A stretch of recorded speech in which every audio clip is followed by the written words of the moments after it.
लाभदायक सिद्ध हुई है, तो दूसरी तरफ कुशल भारतीयों की विदेश पलायन से गहरी चिंताएं भी बढ़ी है। इसके दोनों प्रभाव तो है ही, साथ ही साथ इसके ऊपर बहस आज भी जारी है। नमस्कार, मैं कोड संख्या 19 आज एक बहुचर्चित विषय क्या मस्तिष्क विकासी भारत जैसे देश के लिए अभिशाप है या नहीं पर पक्ष में अपना प्रतिनिधित्व करूंगी। तो चलिए शुरू करते हैं। विश्व भर में रह रहे प्रवासी भारतीय समुदाय की तरफ से भारत को लगभग 70 अरब डॉलर का रेमिटेंस प्राप्त होता है। रेमिटेंस प्राप्ति मामले में भारत को लगभग प्रथम स्थान तक मिला हुआ है। इतना ही नहीं, यह रेमिटेंस भारत के सकल घरेलू उत्पाद अर्थात जीडीपी का लगभग 3.5% है। पिछले कई दशकों से प्रवासी भारतीय समुदाय ने विश्व भर में सफलता का परचम लहराया है, जिससे भारत का सिर कर से ऊंचा तो हुआ, साथ ही साथ इसकी छवि भी मजबूत हुई। मित्रों, अनेक प्रवासी भारतीय स्वदेश लौटकर अपना घरेलू स्टार्टअप तथा विकास व शोध से जुड़े कार्यों में अपना सहायता प्रदान करते हैं।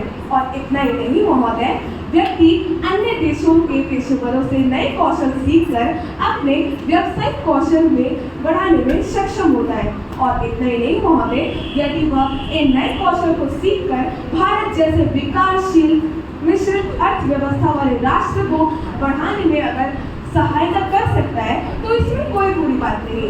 और मेरे हिसाब से मस्तिष्क विकासी भारत के लिए अभिशाप नहीं बल्कि एक वरदान साबित हुई है। अब मेरे मित्र इस विषय के विपक्ष में अपना प्रतिनिधित्व करेंगे।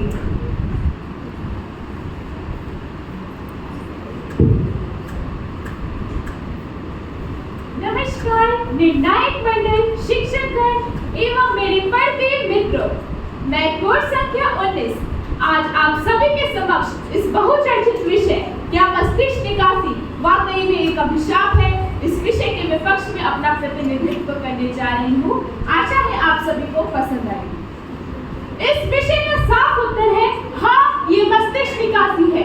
निकासी ही नहीं बल्कि मूल्यवान खजाने की तिजोरी को तोड़ने जैसा है। आज जब भारत पढ़ता है तो अमेरिका डिग्री लूट लेता है। बच्चा आईआईटी, एम्स, आईआईएम जैसे बड़ी जगहों से पढ़ता है, वो भी सिर्फ सरकारी खर्च में। और फिर क्या होता है? प्रिय माता पिताजी, मैं न्यूयॉर्क जा रही हूँ, मुझे अमेरिका बुला रहा है। ये कोई मजाक नहीं, ये एक इंटेलेक्चुअल इमरजेंसी है।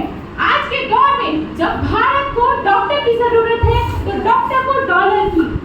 भारत से डॉक्टर एमबीबीएस की डिग्री हासिल करता है, शपथ लेता है कि मैं इस देश की सेवा करूंगा, और वीजा लगते ही उस शपथ के साथ 9 तो 11 हो जाता है। आज जब भारत के गांव में अस्पताल है तो डॉक्टर नहीं, विदेशों में जब आज डॉक्टर है तो बीमार मरीज नहीं। पहले प्याज, चाय, मसाले आदि का ही निर्यात होता था, परंतु अब मस्तिष्क का। आज के दौर में मस्तिष्क निकासी एक आम बात बन चुकी है, जिसे हमें भारत का राष्ट्रीय निर्यात घोषित कर देना चाहिए। जैसा मेरे मित्र ने बताया कि मस्तिष्क निकासी एक वरदान साबित होती है। अगर ये वाकई में एक वरदान है तो आखिर क्यों हमारे भारत का शिक्षक, इंजीनियर, डॉक्टर नहीं है? सुंदर पिचाई, सत्य नडेला, पराग अग्रवाल जैसे लोग जब भारत से चले जाते हैं तो भारत के प्रति उनका विजन, योगदान भी चला जाता है। आज के दौर में लोग कहते हैं कि भारत विश्व गुरु बनेगा। जब भारत में शिष्य ही नहीं होगी तो वो विश्व गुरु कैसे बनेगा? आज हमें ताली बजाने वाली नहीं बल्कि दिमाग चलाने वालों की जरूरत है। आज देश को डॉलर नहीं बल्कि दृष्टि की जरूरत है, और वो दृष्टि तभी आएगी जब हम भारत की प्रतिभा की रक्षा करेंगे। वरना एक दिन हमारा भारत भी किसी व्हाट्सएप की डीपी की तरह बन जाएगा। कहते हैं ना, बड़े अच्छे लगते थे पर अब ऑनलाइन नहीं आते। निर्णायक मंडल, अगर हर होनहार भारत से चला जाएगा तो हमारे भारत का विकास कौन करेगा? इसी के साथ मैं अपनी वाणी को विराम देना चाहती हूँ। धन्यवाद।